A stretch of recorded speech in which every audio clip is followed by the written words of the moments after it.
இன்னைக்கு இந்த Iran America போறனால கேஸ் பிரைசஸ்லாம் பயங்கரமாவே ஏறி போச்சு. இதுக்கு ஆல்டர்னேட்டிவா நம்ம ஊர்ல எலக்ட்ரிக் குக்கர்ஸ் யூஸ் பண்றாங்க அண்ட் இந்த மாதிரி இண்டக்ஷன் ஸ்டவ்ஸ் யூஸ் பண்றாங்க, கரெக்டா? பட் ஆக்சுவலா இந்த gas cylinder versus electric cooker versus இந்த இண்டக்ஷன் ஸ்டவ்ல எது உங்களுடைய ஹீட் பண்ற வேலையை எஃபிஷியன்டா பண்ணுது, எது உங்களுக்கு அதிகமா லாபம் தருது அப்படிங்கிறத இந்த வீடியோல பார்க்கலாம். நான் விக்னேஷ், வெல்கம் டு Nits. மற்ற எந்த ஸ்டவ்லையும் இல்லாத ஒரு முக்கியமான விஷயம் கேஸ் சிலிண்டர்ல என்ன இருக்கு அப்படின்னா, ஃபயரை டைரக்டா கொண்டு வருது. மற்ற எதுலையுமே இந்த மாதிரி ஃபயரை டைரக்டா உங்களுக்கு ஹீட் பண்றது பார்க்க முடியாது. ஸோ அதுவே உங்களுக்கு இந்த கேஸ் சிலிண்டரோட ஒரு முக்கியமான ப்ராப்ளமா இருக்கு. அது என்ன அப்படின்னு பாத்தீங்கன்னா, இந்த ஃபயர் நீங்க நினைக்கிற மாதிரி ஜஸ்ட் உங்களோட ஃபுட்டை மட்டும் ஹீட் பண்றது கிடையாது. நீங்க யூஸ் பண்ற உங்களுடைய கேஸ்ல வெறும் அந்த ஃபயர் சுத்தி இருக்கிற இடங்கள்லயும் அங்க இருக்கிற காத்தெல்லாமே சேர்த்து ஹீட் பண்ணிட்டு இருக்கு. அதுக்கு தான் அதிகமான டைம் ஸ்பெண்ட் பண்ணுது. ஸோ அப்ப நீங்க யூஸ் பண்ற அந்த சிலிண்டர்ல இருந்து வரக்கூடிய ஃபயர் காத்தை சூடாக்கிட்டு அதுக்கப்புறம் நீங்க வச்சிருக்கக்கூடிய அந்த பேன் மேல பட்டு அதை சூடாக்கி அதுக்கப்புறம் ஃபுட்டை சூடாக்குது. ஸோ இப்போ இந்த 3 ப்ராசஸும் நடக்கும்போது முக்கியமா இந்த காத்துக்கு சூடு போறது அப்படிங்கிறதுனால 40% வரைக்கும் தான் உங்களுடைய கேஸ் சிலிண்டர் எஃபிஷியன்சியாகவே ஒர்க் பண்ணுது. அதுக்கான காரணம் சுத்தி இருக்கிற இடத்துக்குலாம் அதிகமா போகும். உங்களோட கிச்சனே ஹீட்டா இருக்கும் நீங்க பாத்தீங்கன்னா கேஸ் சிலிண்டர் யூஸ் பண்ணும்போது.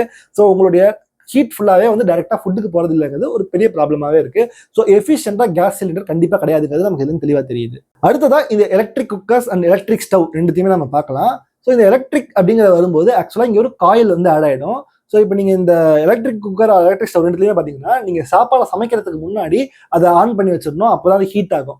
அதே மாதிரி நீங்க சாப்பாடை சமைச்சதுக்கு அப்புறமாவும் ரொம்ப நேரத்துக்கு அது ஹீட் தாக்கு பிடிக்கும். அதுக்கு காரணம் அந்த ஹீட் கொஞ்சம் கொஞ்சமா பொறுமையா தான் தனியும். ஸோ நீங்க ஸ்டவ் ஆஃப் பண்ணாலும் பொறுமையா தான் அந்த ஹீட் காலியாகுங்கிறது உங்களுடைய எஃபிஷியன்சியை வேஸ்ட் பண்ணுது. அதுக்கான காரணம் இந்த எலக்ட்ரிக் குக்கர்ஸ் அண்ட் ஸ்டவோட பேசிக் கான்செப்டே ஷார்ட் சர்க்யூட் தான். ஆமாங்க, ஒரு காயில் வச்சு கிட்டத்தட்ட அதுல ஃபிரிக்ஷன் உருவாக்குறதுக்கு ஷார்ட் சர்க்யூட் மூலமா அதுல ஃபிரிக்ஷன் உருவாக்குறாங்க. ஸோ அதனால அந்த காயில் பயங்கரமா ஹீட் ஆகுது. அந்த ஹீட் உங்களுடைய ஃபுட்டுக்கு கடத்தப்படுது அப்படிங்கிறதுனால கைண்ட் ஆஃப் இது கொஞ்சம் ஓரளவுக்கு எஃபிஷியன்டான வேவா இருக்கு. ஐ திங்க் 70% வரைக்கும் இது ஒரு எஃபிஷியன்டான வேவா இருக்கும்னு நினைக்கிறேன். அது எப்படி 70% சொல்றேன்னு கேட்டீங்கன்னா, கேஸ் சிலிண்டர்ல இருந்து வரக்கூடிய நெருப்பு சுத்தி இருக்கிற காத்தெல்லாம் ஹீட் ஆகுதுல, அந்த மாதிரி இந்த electric cookers and electric stove ரெண்டுமே பண்ணாது. காரணம் அந்த எலக்ட்ரிசிட்டியை டைரக்டா அந்த காயில போய் ஹீட் பண்ணுது. அந்த ஹீட்டுக்கு மேல உட்காந்துருக்கக்கூடிய அந்த பேனோ எலக்ட்ரிசிட்டியோ எது வச்சிருக்கீங்களோ அந்த ஹீட் அப்படியே டைரக்டா அந்த மெட்டல்ல படும்.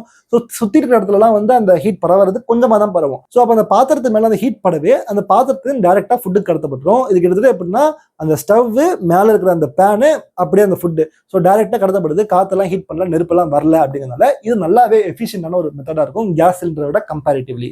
அதே மாதிரி இதுல ஒரு அட்வான்டேஜுமே இருக்கு. இந்த கேஸ் சிலிண்டர் யூஸ் பண்ணும்போது அந்த பர்னிங் ப்ராசஸ்ல கெமிக்கல் வகையில பாத்தீங்க அப்படின்னா நைட்ரஜன் டை ஆக்சைடு அப்படிங்கிற செக்ரேட் ஆகுதுன்னு சொல்றாங்க. ஸோ இது உங்க உடம்புக்கு ரொம்ப நல்லதும் கிடையாது. நீங்க ரொம்ப நேரம் கேஸ் சிலிண்டர் பக்கத்துல இருக்கும்போது ஆக்சுவலா அது உங்களுடைய உடம்புக்கு கொஞ்சம் கெடுதல் பண்ணும். பட் அந்த பிரச்சனை இந்த எலக்ட்ரிக் குக்கர்ல இல்லைங்கிறது ஒரு அட்வான்டேஜ் தான். பட் அகைன் நான் சொன்ன மாதிரி இங்க என்ன டிஸ்அட்வான்டேஜ்னா, நீங்க முன்னாடியே ஹீட் பண்ணணும், லாஸ்டாவும் கொஞ்ச நேரம் உங்களுடைய அந்த ஹீட் அது குறையறதுக்கு டைம் எடுக்கும். அப்படிங்கிறதுனால பாக்கி 30% ஆஃப் எஃபிஷியன்சி உங்களுக்கு இந்த குக்கிங் டைம்ல வேஸ்ட் ஆயிட்டு தான் இருக்கு. அந்த ஹீட் உங்களோட குக்கிங் முடிஞ்சதுக்கு அப்புறமா வேஸ்ட் ஆயிட்டு இருக்கு.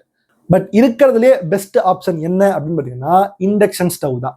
ஏன்னா இந்த இண்டக்ஷன் ஸ்டவ் எப்படி ஒர்க் ஆகுதுன்னு நம்ம புரிஞ்சுக்கிட்டோம்னா அதுவே ஒரு மார்வலஸான ஒரு விஷயமா இருக்கும். வெறும் ஒரு கிளாஸ் இருக்கு, நீங்க பாத்தீங்கன்னா அந்த இண்டக்ஷன் ஸ்டவ் கூட சூடா இருக்காது, வெறும் பாத்திரம் மட்டும் தான் சூடாகும். கரெக்டா? அது எப்படி அப்படின்னு பாத்தீங்கன்னா, இண்டக்ஷன் ஸ்டவ்க்குள்ள ஒரு பெரிய காயில் வச்சு அதுல இருந்து ஹீட்லாம் டிரான்ஸ்ஃபர் ஆகுறது இல்ல, அதுக்குள்ள வெறும் ஒரு மேக்னெட் இருக்கு. ஸோ இந்த மேக்னெட்டிக் காயில் என்ன பண்ணுது அப்படின்னா, இண்டக்ஷன் ஸ்டவ் பார்த்தீங்கன்னா நீங்க நார்மலா எந்த மெட்டல் வேணாலும் வைக்க முடியாது. அதுக்கு ஏற்ற மாதிரியான அந்த மேக்னெட்டிக் தன்மை இருக்கக்கூடிய ஒரு மெட்டல் வச்சாதான் அது சூடு பண்ணும். ஸோ இப்போ அந்த மேக்னெட்டிக் பொருள் மேலே வைக்கும்போது கீழே கிளாஸ் இருக்கு, அந்த கிளாஸுக்கு கீழே இந்த மேக்னெட் இருக்கு. ஸோ இப்போ இந்த மேக்னெட் வேகமா ஆடுறது மூலமா இந்த எலக்ட்ரிசிட்டி உள்ள பாயும் போது எலக்ட்ரிசிட்டினால அது கொஞ்சம் கொஞ்சமா அது வைப்ரேட் ஆக ஆரம்பிக்கும். அந்த ஃபிரிக்ஷன் டைரக்டாவே இந்த மேக்னெட் மேல இருக்கக்கூடிய உங்களுடைய பாத்திரத்தையும் வைப்ரேட் ஆக வைக்குது. மாலிகுலர் லெவல்ல அப்படியே பாத்திரம் போட்டுக்கிட்டு ஆடாது, மாலிகுலர் லெவல்ல அது அந்த ஃபிரிக்ஷனை கடத்துது. ஸோ இதனால உங்க ஸ்டவ்ல இருக்கிற அந்த பாத்திரத்தோட மெட்டல் அந்த இடத்துல டைரக்டா ஹீட் உருவாகுது. இது கிட்டத்தட்ட ஸ்டவ்ல இருந்து ஹீட் வரல, ஸ்டவ் ஹீட் வரதுக்கு ஹெல்ப் தான் பண்ணுது. ஆக்சுவலா அந்த பாத்திரமே ஹீட் ஆகி டைரக்டா உங்களோட ஃபுட்டை குக் பண்ணுது. ஸோ அப்ப இங்க உங்களுக்கு முன்னாடியே போட்டு வைக்க வேண்டிய அவசியம் இல்லை. பிளஸ் இதுல ஹீட் வெறும் டைரக்டா பாத்திரத்துல தான் உருவாகுது, உங்களுடைய பேனே தான் குக் பண்ணுது. அப்படிங்கிறப்ப எஃபிஷியன்சி ரொம்ப அதிகமா இருக்கு. 90% வரைக்கும் பெஸ்ட் எஃபிஷியன்டா இருக்கக்கூடியது இந்த இண்டக்ஷன் ஸ்டவ்ஸ் தான். அதனாலதான் நீங்க அந்த பாத்திரத்தை எடுத்துட்டு கிளாஸ் மேல உடனே கை வச்சா பெருசா ஹீட் இருக்காது. அதுக்கான காரணம் டைரக்டா உங்களோட ஃபுட்டே குக் ஆகுது அப்படிங்கிறதுனால தான். அப்ப எஃபிஷியன்டா இண்டக்ஷன் ஸ்டவ் தான் இருக்கு. ஸோ இண்டக்ஷன் ஸ்டவ் தான் பெஸ்ட்னு கேட்டீங்கன்னா, இங்கதான் ஒரு டிஃபரன்ஸ் இருக்கு. எனர்ஜி எஃபிஷியன்ட்ங்கிறது வேற, காஸ்ட் எஃபிஷியன்ட்ங்கிறது வேற. ஸோ இது வந்து எனர்ஜி எஃபிஷியன்சி தான் நான் சொல்றேன். காஸ்ட் எஃபிஷியன்சின்னு சொல்லும்போது நீங்க யூஸ் பண்ற கரண்ட்டுக்கு உங்களுக்கு எவ்வளவு சார்ஜ் ஆகுது அப்படிங்கிறத பொறுத்து தான் இருக்கு. ஸோ இப்போ இந்த இண்டக்ஷன் ஸ்டவ் யூஸ் பண்றதுக்கான கரண்ட் செலவு வந்து நீங்க உங்களுடைய பில்டிங் சைக்கிள் வந்து அதிகமா இருக்கு. ஸோ ஒரு யூனிட் அதிகமாக உங்களுடைய காஸ்ட் பிரைஸ் ஏறிட்டே போகும். ஸோ அந்த நேரத்தில் கேஸுக்கு மானியம் இல்லாமல் கொடுப்பாங்க. ஸோ அந்த நேரத்தில் உங்களுக்கு காசு வகையில் இந்த கேஸ் வந்து கம்மியாக கிடைக்கலாம். அது வந்து உங்களுடைய பர்டிகுலரான பர்சன் டு பர்சன் மாறும்.